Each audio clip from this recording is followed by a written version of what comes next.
नमः संस्कृताय। मैं प्रीति शर्मा और हमारा यूट्यूब चैनल संस्कृत ज्वाला, जिसमें हम अभियान शाकुंतलम के प्रथम अंक का अध्ययन कर रहे हैं और आज हम 8वीं वीडियो बना रहे हैं। इसका क्रम वाइज अध्ययन करने के लिए आप हमारे चैनल को सब्सक्राइब कीजिए, लाइक कीजिए और बेल आइकन बटन को दबाइए ताकि आपको क्रम वाइज वीडियो मिलती रहें और आप क्रम वाइज अध्ययन करते रहें।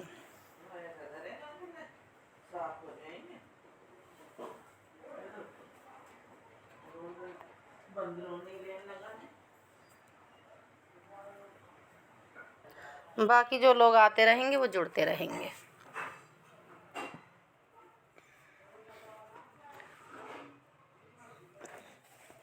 ये पुष्पिताग्रा छंद में है 31 नंबर का श्लोक। इससे पहला थोड़ा नेपथ्य से आवाज आती है, भो भो तपस्विनः। नेपथ्य से बोलते हैं कि हे तपस्वियों, समनिहितः तपोवन सत्वरक्षाई भवतः। तपोवन के प्राणियों की रक्षा के लिए तैयार हो जाओ। प्रत्यासन्नः किल मृग्या बिहारी पार्थिवो दुष्यन्तः। किस लिए किल अव्यपद आया है की अर्थ में। प्रत्यासन्नः बहुत नज़दीक अर्थ में आया है। प्रत्यासन्ना बहुत नज़दीक ही। किल की मृग्या विहार करते हुए। पार्थिव दुष्यंतः शिकारी राजा दुष्यंत। कह रहा है नेपथ्य से कोई कि क्योंकि ऐसा सुना जाता है कि शिकारी राजा दुष्यंत पास ही हैं। और श्लोक भी बोलता है पुष्पिताग्रा छंद में, तुरग खुर हतास्तथा हिरेणु विटपि विषक्त जलार्धवल्केषु। तुरग खुर हतास्तथा हिरेणु विटप विषक्त जलार्धवल्कलेषु।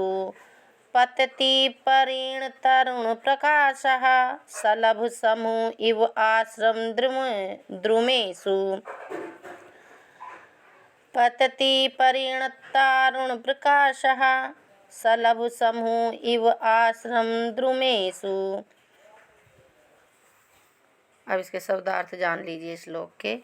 तथा ही क्योंकि तुरग खुरहतः, तुरग घोड़ों के खुरों से, घोड़ों के खुरों से उड़ाई गई। परिणत अरुण प्रकाशा, जो सायंकालीन सूर्य के अरुण के प्रकाश से, जो सायंकालीन सूर्य होता है सूर्य भगवान, उनके प्रकाश के तुल्य कांति वाली। रेणु धूली सलभ समूह इव, पतंगों के टिड्डियों के समूह की भांति। विटप विषक्त जलार्द्र वल्कलेषु, जिनकी शाखाओं डालियों पर जल से गीले वल्कल वस्त्र डाले गए फैलाए गए हैं, ऐसे। शाखाओं पर डाले गए फैलाए गए जल से गीले वल्कल वस्त्र वाले। आश्रम द्रुमेषु, आश्रम के वृक्षों पर पतति गिर रही हैं, पड़ रही हैं। अब इसका अन्वय से अर्थ जान लीजिए। तथा ही तुरग खुरहतः, क्योंकि घोड़ों के खुरों से उठाई गई उड़ाई गई। परिणत अरुण प्रकाशः, सायंकालीन अर्थात अस्त होते हुए सूर्य की क्रांति के समान। रेणु धूली सलभ समूह इव, कांति वाली धूल पतंगों के समूह। सलभ समूह पतंगों के समूह या टिड्डियों के दल के इव समान अर्थ में आया है। टिड्डियों के दल की भांति। विटप विषक्त जलार्धवल्कलेषु, आश्रम के उन वृक्षों पर गिर पड़ रही हैं जिनकी शाखाओं पर डालियों पर मुनियों के जलार्धवल्कलेषु, मुनियों के जल से गीले वल्कल वस्त्र सुखाने के हेतु डाले गए हैं। आश्रम द्रुमेषु पतति, डाले गए हैं, सुखाने के लिए डाले गए हैं, फैलाए गए हैं, ऐसा अर्थ है। आ गया अर्थ समझ में?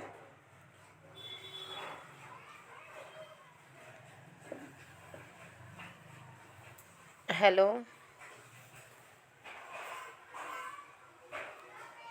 व्याकरणात्मक टिप्पणी है इसकी। तुरग तुरग खुरा हतः तुरेण वेगेन गच्छन्तीति तुरगः। तुर धन गम धन डा प्रत्यय कर्तरी अर्थ में। तुरगाणाम खुरः सप्तमी तत्पुरुष, तई हतः तृतीय तत्पुरुष। यह पद रेणु का विशेषण है। तुरग खुर हतः। विटप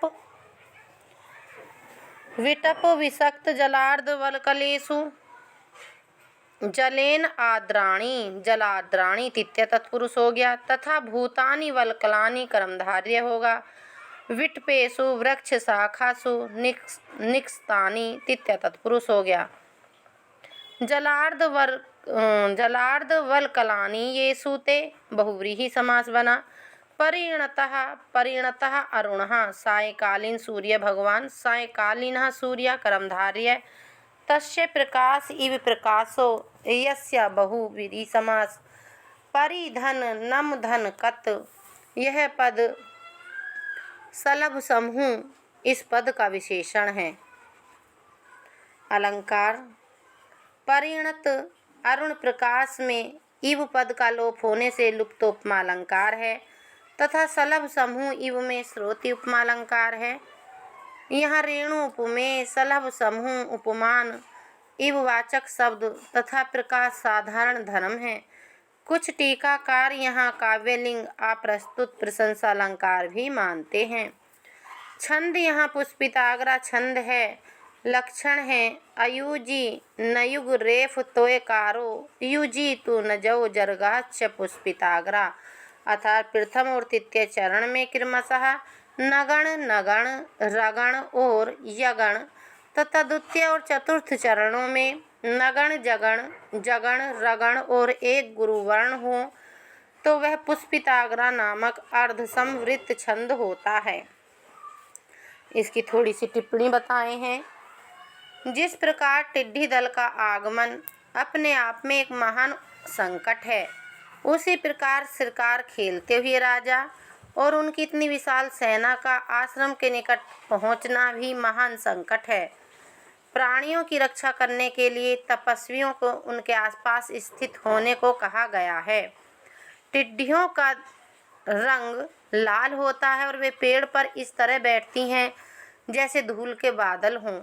इस साम्य को देखकर यहाँ उपमा दी गई है। टिड्डियाँ और धूल दोनों ही सायंकालीन सूर्य की कांति के समान लाल हैं। धूल का रंग लाल मिट्टी के कारण और टिड्डियाँ हैं उनका रंग स्वाभाविक रूप से लाल है। अपीच और भी श्लोक संख्या 32वां देखिए प्रथम अंक में, और ये मंदाक्रांता छंद में है।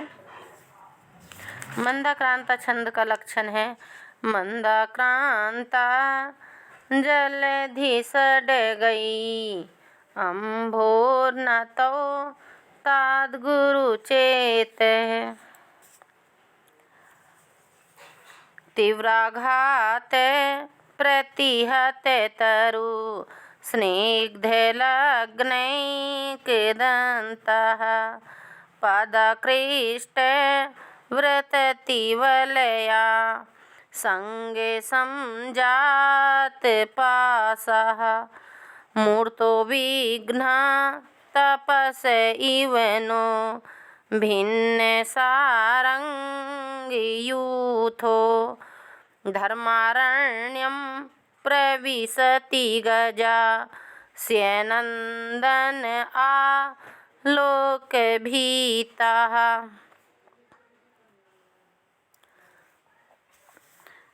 अब इसके शब्दार्थ देख लीजिए। स्यनंदन आलोक भीतः, रथ को देखने से भयभीत। तीव्र आघात प्रतिहतत, अब ये फोन कर रही है।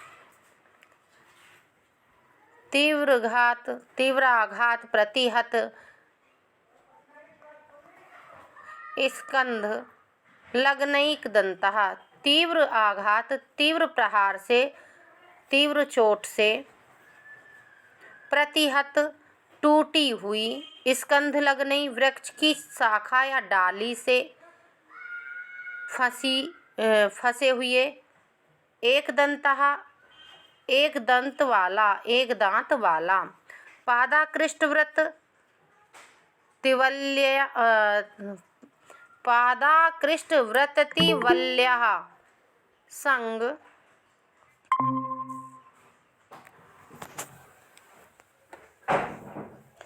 पादाकृष्टवृत्तिवल्या संग संजात पाशः, पैरों से खींचे गए, पादाकृष्ट पैरों से खींचे गए, वृत्ति लताएं होती हैं, लताओं के संघ समूह से, संघ से, संजात पासा लिपटने से जो उत्पन्न पास वाला, अर्थात पैरों से जो खींचे गए हैं लता समूह, उसके लिपटने से जिसके पैर में बेड़ी पास सी पड़ गई हैं। जब लताओं को पैर से खींचते हैं तो वह पैर में लिपट जाती हैं ना, तो उसी तरह बताते हैं। जैसे आजकल पतंग उड़ाने वालों के मांझे लिपट जाते हैं पैरों से इधर उधर जाते समय। भिन्न सारंग यूथः, हरिणों के झुंड को छिन्न भिन्न तितर बितर कर देने वाला, गजः हाथी, ना नहीं ना हमारी, वैकल्पिक रूप है। तपसः तपस्या के, मूर्तः शरीरधारी, विघ्नाय विघन की भांति, धर्म अरण्यम तपोवन में, प्रविशति प्रवेश कर रहा है। रिंकी मैम यहाँ ना जो आया है किस विभक्ति का है? हाँ, बता रहे हैं ना जो आया है, जो तीसरी लाइन में आया है ये वैकल्पिक रूप है, जो में नोना बनते हैं उनमें से आया है। हाँ, अभी बता रहे हैं एक दूसरे के विशेषण निकलेंगे, उसी से उसकी विभक्ति भी वहीं से निकलती है। अब रिंकी मैम जो आप जुड़ी हैं, हम प्रथम अंक पढ़ा रहे हैं अभिज्ञान शाकुंतलम का, और 32वां श्लोक है। अर्थ है इसका, स्यनंद आलोक भीतः, रथ को देखने से भयभीत, तीव्र आघात प्रतिहत तरु, स्कंध लगनैक दंतः, तीव्र कठोर प्रहार से सामने की वृक्ष की शाखा डाली में टूटे हुए एक दांत वाला, पदाकृष्ट वृत्तिवल्या संग संजात पाशः, पैरों से खींचे गए लता समूह के लिपटने से पड़ी हुई बेड़ी वाला, भिन्न सारंग यूथः, तथा हरिण समूह को छिन्न भिन्न तितर बितर कर देने वाला, गजः हाथी, ना हम, तपसः लोगों की, मूर्त विघ्नः तपस्या में जो विघ्न कर रहा है, तपस्या के शरीरधारी विघ्न को, इव धर्म अरण्यम प्रविशति, भांति तपोवन में प्रवेश कर रहा है, उसके समान ही तपोवन में प्रवेश कर रहा है। कह रहे हैं कि हरिण समूह को छिन्न भिन्न तितर बितर कर देने वाला यह जो हाथी है, हम लोगों की तपस्या के शरीरधारी विघ्न की भांति तपोवन में प्रवेश कर रहा है। ठीक है ना? हाँ, ना अस्माकम का रूप है, जो अस्माकम के शब्द रूप चलते हैं। इस विभक्ति का ही पूछ रहे हैं। हाँ, अब विभक्ति भी बता। हाँ जी, चतुर्थी के उसमें आया होगा ना, अभी बता रहे हैं।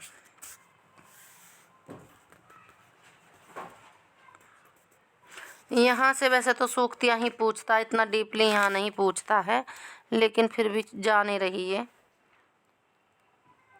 सलभ समूह, अभी एक मिनट,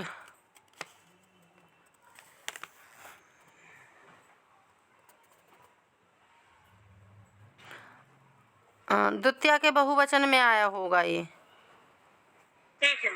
द्वितीया के बहुवचन में एक बार देख लेना, श्योर हो जाना, या तो द्वितीया के बहुवचन में आया होगा या चतुर्थी के बहुवचन में, बस दो जगह ही आता है। और यहाँ पे जो है, जो तपसा है वो द्वितीया का बहुवचन का, तो इसलिए हम बता रहे हैं। ठीक है, यूथानी वगैरह जो ये शब्द आए हैं, एक दूसरे के विशेषण है ना। चलो फिर भी बाद में एक बार और देख के बता देंगे, स्पष्ट रूप से शोर हो ठीक है। जाएंगे। अब व्याकरणात्मक टिप्पणी है। स्यनंद आलोक विहिता स्यनंदनस्य आलोकयात विहितः तत्पुरुष समास है। तीव्र आघात प्रतिहत तरु स्कंध लग्नैक दंतः तीव्रेण आघातेन प्रतिहतस्य तरो पेड़ के लिए आया स्कंधे लग्नः एक दंतः यस्य सः तत्पुरुष और बहुव्रीहि दोनों समास बने हैं। पादाकृष्ट व्रतति वल्यः संग संजात पासः पादै आकृष्टस्य व्रततीनाम वल्यस्य आसंगेन संजातः पासः यस्यासः। तो पहले तो इन्होंने बनाया तृतीय तत्पुरुष समास और फिर बनाया इन्होंने बहुव्रीहि समास। षष्ठी तत्पुरुष है और बहुव्रीहि। ठीक है। आगे है भिन्न सारंग यूथा भिन्नम सारंगाणाम यूथ येन सहा। इसमें भी इन्होंने तत्पुरुष और बहुव्रीहि दोनों बनाए हैं। पादाकृष्ट व्रतति वल्यः संग संजात पासः पादै आकृष्टस्य व्रततीनाम वल्यस्य आसंगेन संजातः पासा यस्य स तत्पुरुष और बहुव्रीहि दोनों हो गए। भिन्न सारंग यूथा भिन्नम सारंगाणाम यूथम येन सह, ये भी तत्पुरुष और बहुव्रीहि दोनों हो गए। धर्म अरण्यम धर्मस्य धर्मार्थम वा अरण्यम तत्पुरुष प्रविशति। इसकी प्रकृति प्रत्यय है। प्र और प्र उपसर्ग से विष धातु में लट लकार प्रथम पुरुष एक वचन। इसमें भयानक रस का वर्णन किया गया है क्योंकि डर रहे हैं। और गज गत भय स्थायी भाव है। गज द्वारा दृश्यमान रथ विभाव आलंबन भागना आदि अनुभाव हैं। अलंकार इसमें मूर्तो विघ्न तपसा इव में उत्प्रेक्षा अलंकार आया है। यहाँ गज में तपस्या के मूर्तिमान विघ्न की उत्प्रेक्षा की गई है। गज के तीव्र घात दंतः पादाकृष्ट जात पासः भिन्न सारंग यूथः आदि विशेषणों के साभिप्राय होने के कारण यहाँ परिकर अलंकार है। अब इसमें छंद बचा है। पद्य में मंदाक्रांता छंद है और प्रत्येक चरण में जो इसके लक्षण के अनुसार मगण भगण नगण तगण और तगण तथा 2 गुरु वर्ण होते हैं। ठीक है। ये मंदाक्रांता का लक्षण दिया है। मंदाक्रांता अम्बुधि रस नगैर मो भनौ तो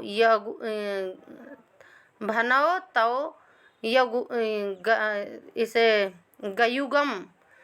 गयुगम।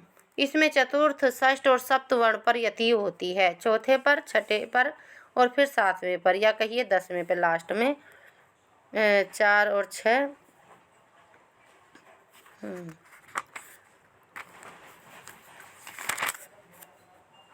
हाँ देखिए द्वितीया के बहुवचन में ही सही बताए हैं हम। अस्मद में द्वितीया के बहुवचन का ही रूप आया है वहाँ पर। ठीक जी है। मैम। हाँ यहाँ पर अब आप लिख लीजिए। ये हम पकड़ नहीं पाते हैं, कैसे इसको पकड़े हमको? हाँ ये हम बता रहे हैं ना, जैसे यहाँ से विभक्ति निकल रही है ना उसी के अनुसार उसका विशेषण जो बन रहा है उसके विशेषण में देख लीजिए कौन से में बन रहा है। अब यहाँ पर जो विघन तपसा शब्द आया द्वितीया के बहुवचन का आया तपसा, तो उसी से हम इसे पकड़े हैं। सब लोग ऐसे ही पकड़ते हैं ना, एक दूसरे के विशेषण में आ जाते हैं ये लोग। अब यहाँ थोड़ी सी टिप्पणी और दी है। तपोवन आश्रम का हाथी रथ को देखकर भड़क गया और तेजी से भागने लगा। एक पेड़ की डाल की टक्कर से टूटे दांत को बिना निकाले ही शाखा सहित भागा जा रहा है, ऐसा वर्णन है इस श्लोक के माध्यम से।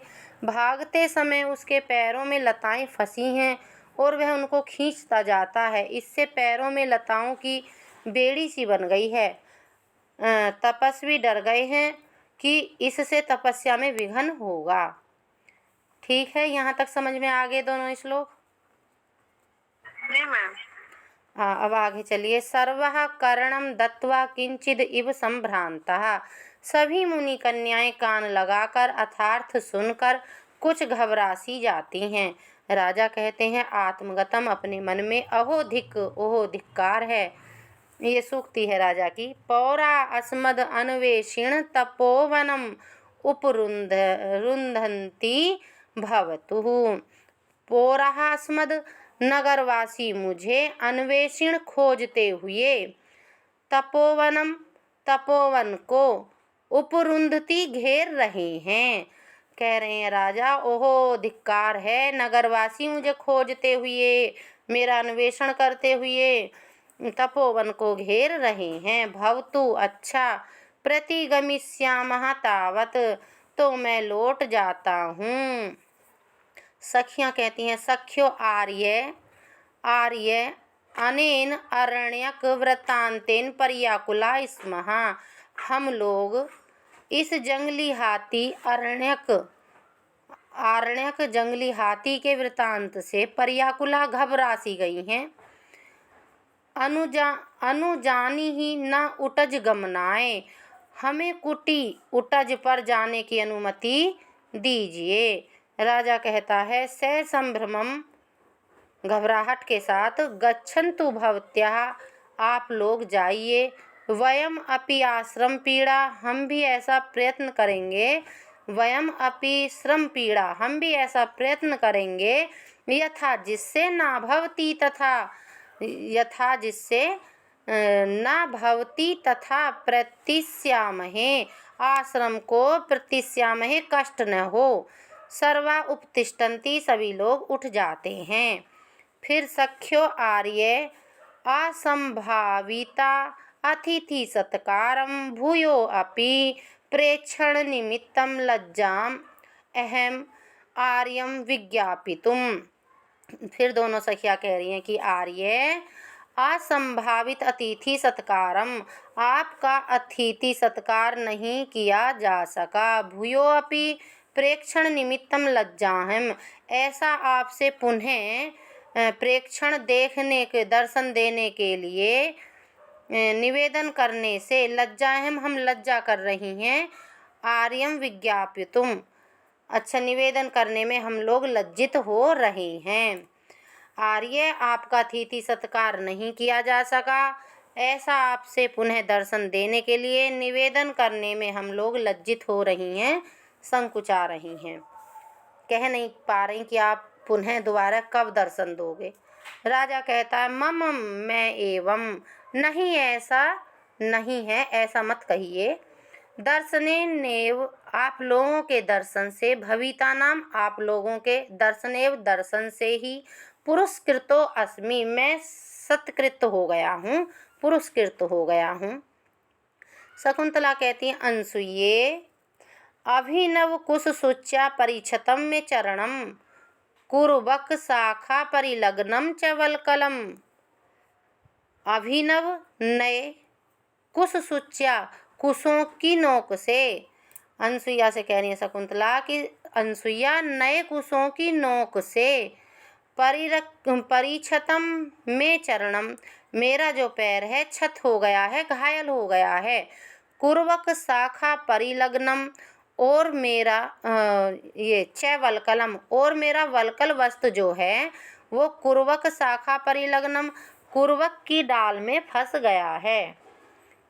शकुंतला जी कह रही हैं अनसुईया से कि नए कुशों की नोक से मेरा पैर छत घायल हो गया है, और जो मेरा वल्कल वस्त्र है, कपड़ा है, जो दुपट्टा ओढ़ रही हैं, वो कुरवक की डाल में फंस गया है। तावत परिपाल्यत माम यावत एतन मोच्यामि, तावत, जब तक, परिपाल्यताम माम, मैं उसको जब तक छुड़ाती हूँ, यावत एतन मोच्यामि, तब तक मेरी प्रतीक्षा करो, ऐसा कह रही हैं। फिर शकुंतला राजा नाम अवकलयंती, फिर शकुंतला राजा को देखती हुई, सव्याजम, सव्याजम विलंब्य, बहाने से देर कर रही हैं, सह सखीभ्याम निष्क्रांता, सखियों के साथ निकल जाती हैं। शकुंतला राजा को देखती हुई बहाने से देर कर रही हैं, उसे कपड़ा निकालने के बहाने से और फिर सखियों के साथ बाद में फिर निकल जाती हैं। राजा मंदो उत्सुक्यो अस्मि नगर गमनम प्रति, नगर में जाने के प्रति मेरी उत्सुकता मंद पड़ गई है।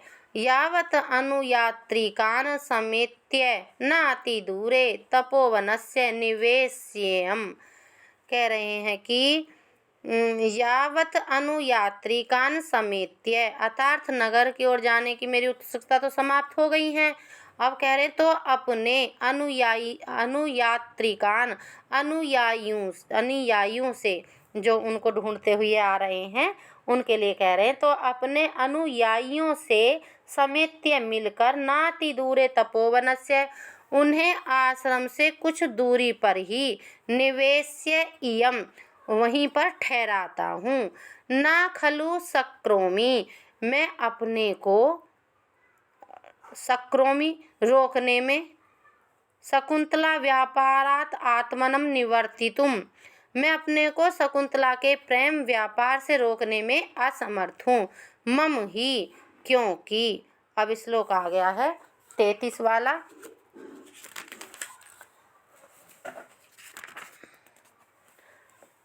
श्लोक है ये, इसमें अनुष्टुप छंद है। गच्छति पुरा शरीरम धावति पश्चात् संस्तुतं चेतः, चीनांशुकमिव केतो प्रतिवातं नियमानस्य है। इति निष्क्रांतः सर्वे, और यहीं से सभी लोग निकल जाते हैं। शब्दार्थ है शरीरम शरीर, पुरः आगे की ओर, गच्छति जा रहा है, चेतः चित्त मन, आसम स्तुतम अपरिचित सा, प्रतिवातम वायु के प्रतिकूल, नियमानस्य ले जाए जाते हुए, केतु ध्वजा के, चीनाम कुसुमिव चीनी वस्त्र रेशमी वस्त्र की भांति, पश्चात पीछे की ओर, धावती उड़ रहा है, दौड़ रहा है। भाई जब प्रतिकूल वायु चलेगी आगे से तो पीछे की तरफ को ही उड़ेंगे, उसी तरह जो राजा का शरीर है वो भी पीछे को ही खींच रहा है, आगे को जाने को तैयार नहीं है नगर को। शरीरम पुरः गच्छति, मेरा शरीर तो आगे अपने अनुयायियों की ओर को जा रहा है। चेतः जो हृदय है, मेरा मन है, असमस्तुतम प्रतिवातम, अपरिचित पराया सा होकर वायु के विपरीत, प्रतिवातम नियमानस्य केतु, वायु के विपरीत ले जाए जाते हुए, चीनांशुकम इव पश्चात धावती, ध्वज दंड के चीनी वस्त्र रेशमी वस्त्र की भांति पीछे शकुंतला की ओर को दौड़ रहा है। इति निष्क्रांता सर्वे, और सभी निकल जाते हैं। और इसकी व्याकरण देख लेते हैं। प्रतिवातम प्रतिगतम वातस्य यथा स्यात् तथा वातस्य प्रतिकूलम, अव्ययी भाव समास है। प्रतिवातम में वायु के प्रतिकूल। चीनाम सुखम चीनस्य अंशुकम तत्पुरुष समास है। नियमानस्य णी से यक प्रत्यय हुआ है, यक का आगम, और सानच प्रत्यय षष्ठी के एक वचन में। यह केतो का विशेषण है। असमस्तुतम सम उपसर्ग स्तु धातु कत प्रत्यय, समस्तुतम न समस्तुतम असमस्तुतम। अलंकार शरीर और मन का परस्पर संबंध रहने पर भी गच्छति पुरः शरीरम तथा चेतः पश्चात धावति, इन दोनों वाक्यों द्वारा शरीर एवं मन में असंबंध दिखाया गया है। अतः यहाँ अतिशयोक्ति संबंधों में संबंध रूप है। अतिशयोक्ति का लक्षण विश्वनाथ ने दिया है। सिद्धत्व अध्यवसाय अतिशयोक्तिर निगद्यते। जहाँ उपमेय का निगरण अधिकरण है, उसके साथ उपमान की अभेद प्रतीति हो, अध्यवसाय कहा जाता है। अतिशयोक्ति का व्युत्पत्ति लभ्य अर्थ है। अतिशयिता प्रसिद्धिम अतिक्रांतः।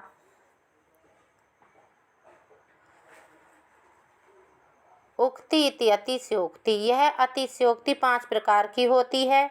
भेद में अभेद वर्णन, संबंध में असंबंध वर्णन, अभेद में भेद वर्णन, असंबंध में संबंध वर्णन, कार्य कारण भाव, नियम की विपर्य वर्णन, इस यहाँ संबंध में असंबंध वर्णन रूप में अतिशयोक्ति है।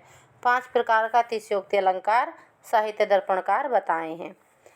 चीनांशुक यहाँ उपमा अलंकार है। चीनांशुक इव में चेत उपमेय है, चीनांशुक उपमान है, इव उपमावाचक शब्द है और प्रतिकूल गमन साधारण धर्म है। असमिस्तुतम चेतः गति उत्प्रेक्षा अलंकार है, गम्य उत्प्रेक्षा है, क्योंकि यहाँ इव मन्य आदि के कथन से बिना चित्त की अस्थिरता की संभावना की गई है और ये आर्या छंद में है, अनुष्टुप में नहीं है। गच्छति पुरा शरीरम धावति पश्चात संचेता, हाँ ये आर्या छंद में है। मैं हम तो इस अनुष्टुप की तरह पढ़ दिए थे। टिप्पणी है इसकी। इस श्लोक में भी महाकवि कालिदास की मनोवैज्ञानिक विदग्धता का ज्ञान होता है। यद्यपि राजा दुष्यंत आरण्यक का वृतांत सुनकर अपने अनुयायियों, सैनिकों आदि की ओर प्रस्थान कर देता है, परंतु उसका मन शकुंतला में आसक्त होने के कारण पीछे ही दौड़ता है। जैसे कोई ध्वज दंड लेकर जब प्रतिकूल हवा में आगे बढ़ता है तो ध्वज दंड तो आगे जाता है, परंतु ध्वजा का चीनांशुक जो पताका होती है, जो डंडा हाथ में लिए रहते हैं, आगे ने जाके पीछे की ओर वो कपड़ा ऊपर वाला ध्वजा जो होती है वो पीछे कोड़ती है और डंडा आगे को चलता है। अर्थात जिस दिशा से वायु बहता उस दिशा की ओर ध्वज दंड तो ले जाए जा सकते हैं, परंतु ध्वज दंड की जो पताका होती है उसे आगे ले जाना संभव नहीं है। वह तो सामने न जाकर पीछे की ओर को ही उड़ती है। उसी प्रकार ध्वज दंड के समान राजा का शरीर उनके अधीन होने से सैनिकों अनुयायियों की ओर जा रहा है, परंतु पताका के समान उनका मन उनके अधीन होने के कारण उनके शरीर के साथ आगे नहीं जा रहा। इसका सारांश यह हुआ कि राजा दुष्यंत का जो हृदय है, चित्त है, शकुंतला में आसक्त हो चुका है, अब वह उसके वश में नहीं है। श्लोक में प्रयुक्त कतिपय शब्दों पर भी ध्यान देना आवश्यक है। यद्यपि राजा का जो मन है, हृदय है उसका, पर वह शकुंतला की प्रेम सरिता में सर्वस्तः अवगाहन करने के कारण उसके लिए असमिस्तुत, अपरिचित सा हो गया है। यहाँ चेतः के विशेषण के रूप में असमिस्तुत पद उल्लेखनीय है। इसी प्रकार शरीर के साथ गच्छति एवं चेतः के साथ धावति, इन क्रियापदों का प्रयोग भी सारगर्भित होता है। शरीर आगे जा रहा है और चित्त पीछे दौड़ रहा है, ना कि जा रहा, वो दौड़ रहा है। यहाँ गच्छति की अपेक्षा धावति की व्यंजना आपातता महनीय है। निष्क्रांता सर्वे प्रथम अंक के अंत में सभी पात्र रंगमंच से बाहर चले जाते हैं। अंक के नेपथ्य में तपोवन के रक्षार्थ तपस्विनियों का आह्वान इसीलिए किया गया है क्योंकि रथों के घोड़ों के पैरों से उड़ाई गई धूलि तपोवन के वृक्षों पर छा रही है और रथ को देखकर भयभीत हाथी आश्रम में ही प्रवेश कर रहा है। राजा अपने मन में यह अनुमान लगा रहा है कि उसे खोजते हुए नागरिक सैनिक तपोवन को घेर रहे हैं। नाट्य आचार्यों के विधान अनुसार रंगमंच पर जिन जिन वस्तुओं घटनाओं का प्रत्यक्ष प्रदर्शन निषिद्ध किया गया है उनमें समरोध अवरोध भी है। इसी विधान के अनुसार यहाँ अवरोध घेराव का प्रत्यक्ष प्रदर्शन नहीं किया गया है, अपितु नेपथ्य से उनकी सूचना दी गई है और रंगमंच से सभी पात्रों का निर्गमन दिखाया गया है। 10 रूपक के अनुसार रंगमंच पर निषिद्ध वस्तुओं का विवरण निम्नांकित है। दूराध्वानं वधं युद्धं राज्य देशादि विप्लवं समरोधं भोजनं स्नानं सुरतं च अनुलेपनं शस्त्रस्य ग्रहणादीनि प्रत्यक्षाणि च निर्दिश्येत इति प्रथमो अंकः। नाट्यशास्त्रीय ग्रंथों के विधान अनुसार रूपकों का विभाजन अंकों में किया जाता है। जैसे शाकुंतल का विभाजन 7 अंकों में किया गया है। अंक नाट्यशास्त्र का पारिभाषिक शब्द है और अंक का लक्षण है यदा तो सरसम वस्तु मूलादेव प्रवर्तते आदावेव तदंकः स्याता मुख क्षेप संश्रयः प्रत्यक्ष नेत्री चरित्रो बिंदु व्याति पुरस्कृतः अंको नाना प्रकारथ संविधानम रसाश्रयः इति प्रथमो अंकः। प्रथम अंक समाप्त हुआ। अब हमारा द्वितीय अंक चलेगा, द्वितीय अंक हमारी अगली वीडियो में चलेगा। ठीक है मैम, द्वितीय अंक को हम दोबारा जब पढ़ाएंगे। ठीक है।